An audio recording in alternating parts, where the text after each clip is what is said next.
The false collar. There was once a fine gentleman.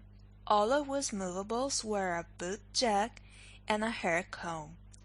But he had the finest false collars in the world, and it is about one of these collars that we are now to hear a story.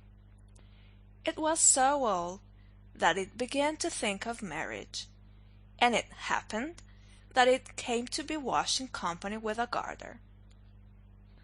"Nay," said the collar, "I never see anything so slender and so fine, so soft and so neat.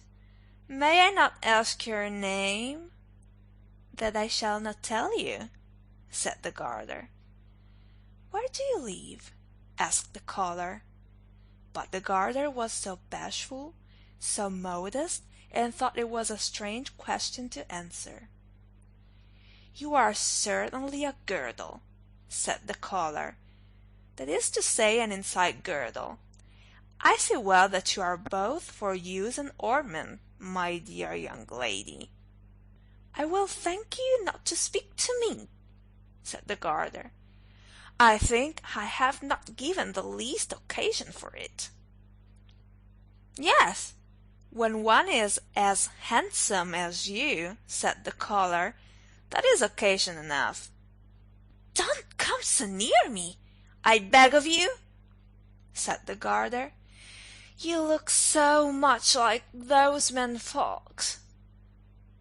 "I am also a fine gentleman," said the collar.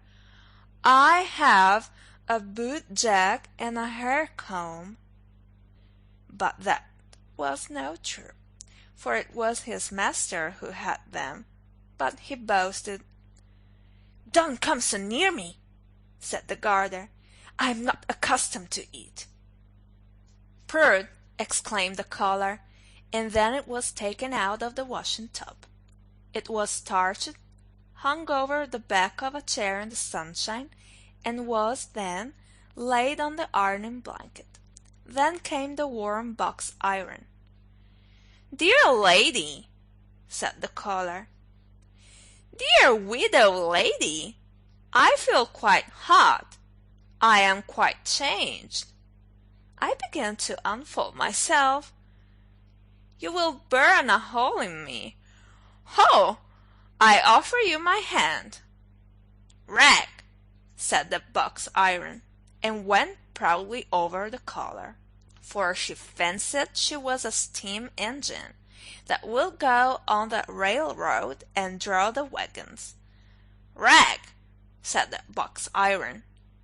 The collar was a little jagged at the edge, and so came the long scissors to cut off the jagged part. "Ho!" said the collar, "you are certainly the first opera dancer. How well you can stretch your legs out! It is the most graceful performance I have ever seen. No one can imitate you." "I know it," said the scissors. "You deserve to be a baroness," said the collar. "All that I have is a fine gentleman, a boot jack, and a hair comb. If I only had the barony." "Do you seek my hand?" said the scissors, for she was angry, and without more ado she cut him, and then he was condemned. "I shall now be obliged to ask the hair comb. It is surprising how well you preserve your teeth, miss," said the collar. "Have you never thought of being betrothed?" "Yes, of course. You may be sure of that," said the hair comb. "I am betrothed to the boot jack." "Betrothed!" exclaimed the collar. Now there was no other to court, and so he despised it. A long time passed away. Then the collar came into the rag chest at the paper mill. There was a large company of rags, the fine by themselves, and the coarse by themselves, just as it should be. They all had much to say, but the caller the most, for he was a real boaster. "I have had such an immense number of sweethearts," said the caller, "I could not be in peace. It is true, I was always a fine starched-up gentleman.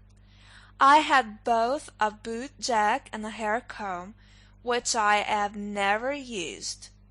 You should have seen me then. You should have seen me when I lay down. I shall never forget my first love. She was a girdle, so fine, so soft, and so charming. She threw herself into a tub of water for my sake. There was also a widow, who became glowing hot, but I left her standing till she got black again. There was also the first opera dancer. She gave me that cup which I now go with. She was so ferocious. My own hair comb was in love with me. She lost all her teeth from that heartache. Yes, I have lived to see much of that sort of thing.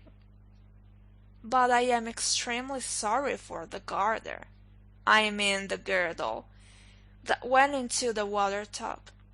I have much of my conscience. I want to become white paper." And it became so. All the rags were turned into white paper, but the collar came to be just this very piece of white paper we here see, and on which the story is printed.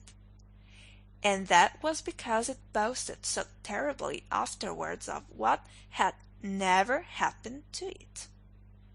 It would be well for us to beware that we may not act in similar manner, for we can never know if we may not, in the course of time, also come into the red chest, and be made into white paper, and then have our whole life's history printed on it, even the most secret, and be obliged to run about and tell it ourselves, just like the scholar